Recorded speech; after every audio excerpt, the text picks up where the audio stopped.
Abou Iman est le principal geôlier des moines. Il passe des heures devant leurs portes.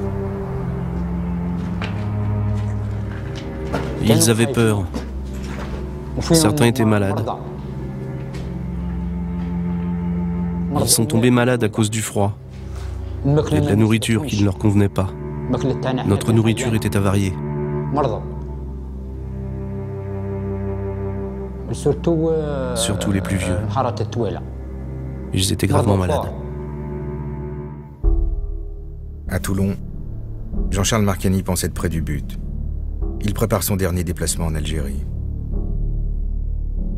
J'allais proposer un modus operandi qui donne satisfaction à tout le monde, qui permette aux GIA d'avoir les satisfactions qu'ils avaient demandées et qui permette aux Algériens de sauver la face. Ils auraient récupéré un endroit qui restait à fixer. Un certain nombre d'hypothèses avaient été étudiées, récupérer les moines et puis de nous les faire passer sans que ça apparaisse comme une opération française en Algérie dont ils ne voulaient à aucun prix.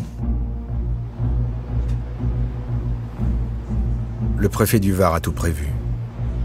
Il a tout prévu, sauf une fuite dans la presse. Le jeudi 9 mai 1996, au milieu d'un article du Parisien faisant l'état des lieux au 44e jour de détention des moines, quelques lignes rendent publique sa mission secrète pour les récupérer. Selon de très bonnes sources, des tractations pour parvenir à leur libération sains et saufs seraient semble-t-il en cours à Alger, où Jean-Charles Marcani aurait en effet été vu il y a 5 jours.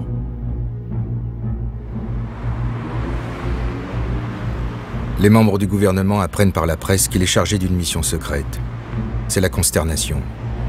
Comme pour la libération des otages de l'armée française en Bosnie, Alain Juppé découvre que Jean-Charles Marcani travaille encore en sous-main sur un dossier de politique étrangère. Quelques heures après la sortie du Parisien, le Premier ministre met fin à la mission secrète du préfet du Var.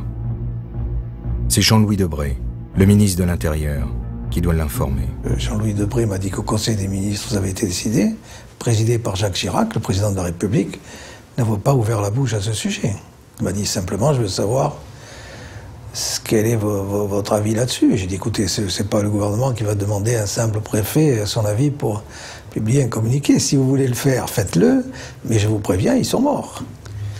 Alors il y a eu un blanc au téléphone, et puis il m'a dit, bon, eh ben, je vais rendre compte au Premier ministre.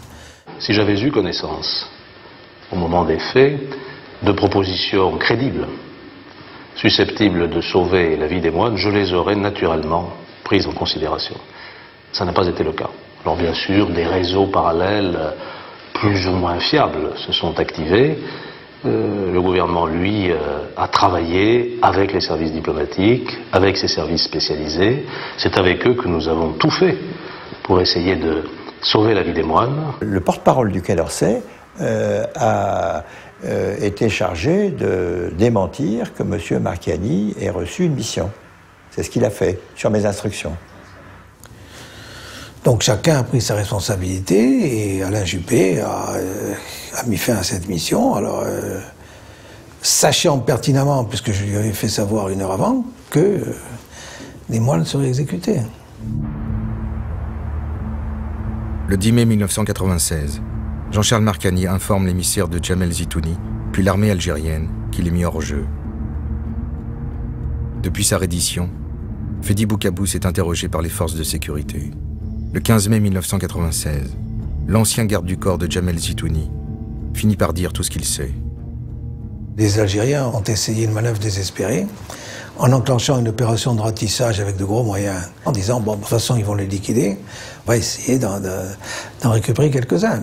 Ils ont piégé absolument tous les endroits où ils vivaient. Dès qu'il y a une explosion de bombe, ça leur donne une indication, si vous voulez, tout de suite, le bruit leur permet de savoir que quelqu'un est en train d'approcher. Alors que les militaires algériens sont encore loin, Djamel Zitouni donne l'ordre par talkie-walkie d'exécuter 5 moines. On n'a pas tiré une seule balle. De toute façon, on manquait de balles. Ils ont tous été égorgés au couteau. Celui qui tue les moines se rapproche de Dieu. Tous avaient soif de meurtre. Il n'y en a pas un qui ne voulait pas les égorger tous les 7. Ils prenaient un moine, le sortaient, l'éloignaient et l'égorgeaient. Les autres moines, quand ils ont vu que ceux qui étaient sortis ne revenaient pas, ils se sont évanouis.